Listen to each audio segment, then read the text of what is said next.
కళ్ళకు best friend వినుకొండలో the number 1 opticals Sriranga opticals RTC bus stand ఎదురుగా జీవాలయం కాంప్లెక్స్ వినుకొండ.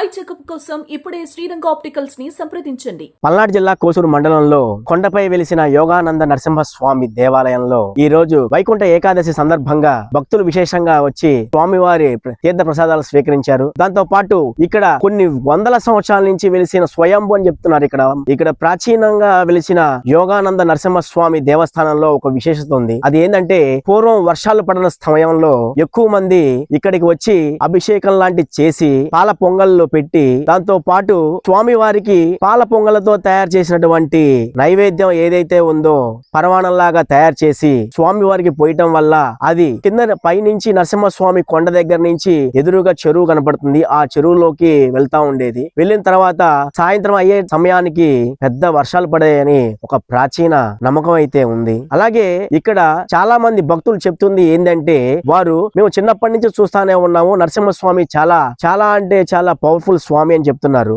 సుమన్ టీవీ ప్రేక్షకులకు ముక్కోటి ఏకాదశి శుభాకాంక్షలు. ఈ రోజు మనం కోసూరులో స్వయంభూగా వెలిసినటువంటి కుందపాద యోగానంద శ్రీ లక్ష్మీ నరసింహస్వామి వారి దేవస్థానంకు ఇచ్చేయడం జరిగింది. ఈ రోజు ముక్కోటి ఏకాదశి పర్వదిన సందర్భంగా స్వామివారికి విశేషమైనటువంటి అభిషేకాలు, పూజలు అర్చకుల వారు ఎంతో ఘనంగా నిర్వహించారు. మేమందరం కూడా ఈ యొక్క దేవస్థానానికి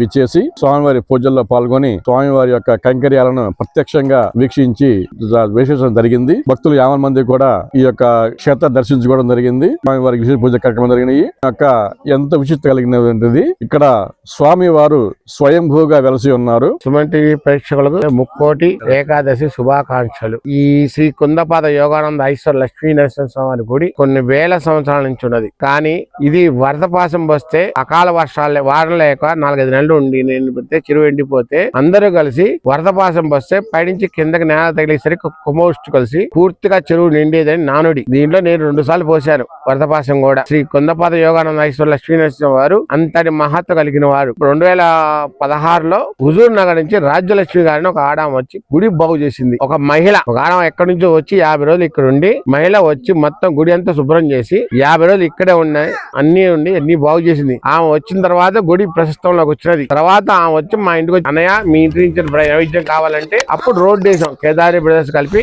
30 లక్షలు కట్టి రోడ్డు వేసాం. ఆ రోడ్డు కోసమని 9 మంది జైలుకి వెళ్ళాం. 5 సంవత్సరాల కోర్టు చుట్టూ తిరిగాం. దేవుడి వల్ల కేసు కొట్టేశారు. దీంట్లో 7 ముసలాళ్లే ఉన్నారు, 2 కుర్రోళ్ళు. దాని తర్వాత స్వామివారి అనుగ్రహం వచ్చి చాలా బాగా ప్రసిద్ధి అయింది. రోజు చాలా మంది వచ్చి వెళ్తున్నారు. ధనుర్మాసం రోజు పొద్దున పూట 4:05 నుంచి గుడి తీయడం స్టార్ట్ అయింది. 7:30 దాకా భయం చేసుకుంటూ కూర్చుంటున్నారు. అందరు బాగుంది. దయచేసి మేము దేవస్థానం వారికి ఒక్కటే వినపం చేసుకుంటున్నాం. ఈ గుడికి నిత్య ధూపదీప నైవేద్యం చేపించాలని మా కోరిక. లేదా స్వామివారి గ్రామ కమిటీ కన్నా ఒప్పచెప్పాలని దీనికి వినియోగించుకుంటూ సుమన్ టీవీ ప్రేక్షకులకు, సుమన్ టీవీ యాజమాన్యానికి దయచేసి గ్రోసూరు గ్రామ కాపురస్థలో చేసుకునే ఒక విన్నపం ఏమనగా ఈ గుడి ఎంతో ప్రశస్తమైనది కాబట్టి దేవస్థానం నుంచి బయటకు వచ్చి గ్రామ కమిటీకి ఒప్పించకుండా ఈ సుమన్ టీవీ యాజమాన్యానికి అందరికీ మా గ్రామ కాపురస్థల ద్వారా విన్నపం చేసుకుంటున్నాము.